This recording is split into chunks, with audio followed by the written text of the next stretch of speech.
Indonesia dikenal sebagai negara megadiversity atau negara yang memiliki keanekaragaman hayati terkaya di dunia.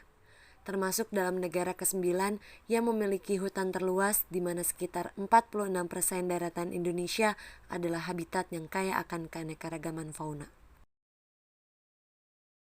Tetapi, masih banyak persoalan yang terjadi di Indonesia, yaitu pada bidang lingkungan hidup, khususnya konservasi. Saat ini konservasi menjadi salah satu hal yang harus dilakukan dan diperhatikan bagi kita pemerhati lingkungan untuk tetap menjaga kelestarian yang ada. Konservasi sendiri merupakan upaya pelindungan dan pelestarian spesies dari kepunahan, pemeliharaan dan pemulihan habitat, peningkatan jasa ekosistem, dan perlindungan keanekaragaman hayati. Pemerintah dalam hal ini Kementerian Lingkungan Hidup dan Kehutanan mempunyai tugas menyelenggarakan urusan pemerintah di bidang lingkungan hidup dan kehutanan.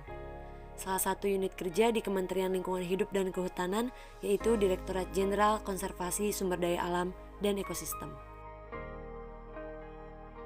Dengan adanya penggabungan Kementerian Lingkungan Hidup dengan Kementerian Kehutanan, maka Direktorat Jenderal Perlindungan Hutan dan Konservasi Alam mengalami perubahan nama menjadi Direktorat Jenderal Konservasi Alam dan Ekosistem, yang mempunyai tugas menyelenggarakan perumusan dan pelaksanaan kebijakan di bidang pengelolaan konservasi sumber daya alam dan ekosistemnya.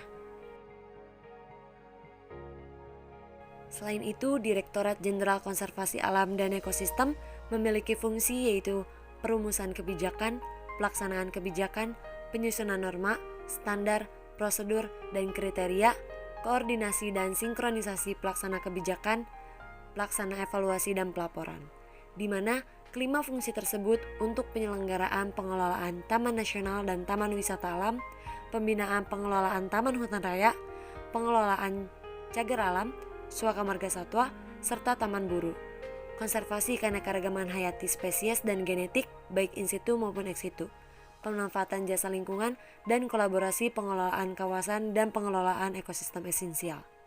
Yang keenam, pelaksanaan administrasi Direktorat Jenderal Konservasi Sumber Daya Alam dan Ekosistem dan pelaksanaan fungsi lain yang diberikan oleh Menteri. Direktorat Jenderal Konservasi Sumber Daya Alam dan Ekosistem terdiri atas Sekretariat Direktorat Jenderal, Direktorat Pengolahan dan Informasi Konservasi Alam, Direktorat Kawasan Konservasi, Direktorat Konservasi Keanekaragaman Hayati, Direktorat Pemanfaatan Jasa Lingkungan Hutan Konservasi, dan Direktorat Bina Pengelolaan Ekosistem Esensial. Perubahan yang terus terjadi menyebabkan berubahnya skill yang dibutuhkan untuk menjadi bagian dari Direktorat Jenderal Konservasi Sumber Daya Alam dan Ekosistem.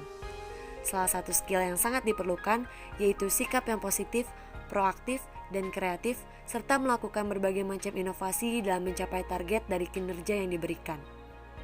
Melalui inovasi dan terobosan itulah, maka target kinerja dari sisi waktu akan lebih cepat dan dari sisi hasil menjadi lebih baik.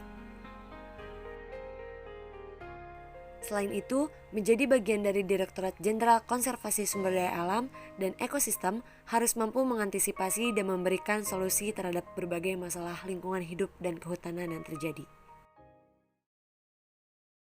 Saya, Fadila Maulia Suherman, dari Program Studi Teknik dan Manajemen Lingkungan, akan berusaha dan siap menjadi bagian dari Direktorat Jenderal Konservasi Sumber Daya Alam dan Ekosistem.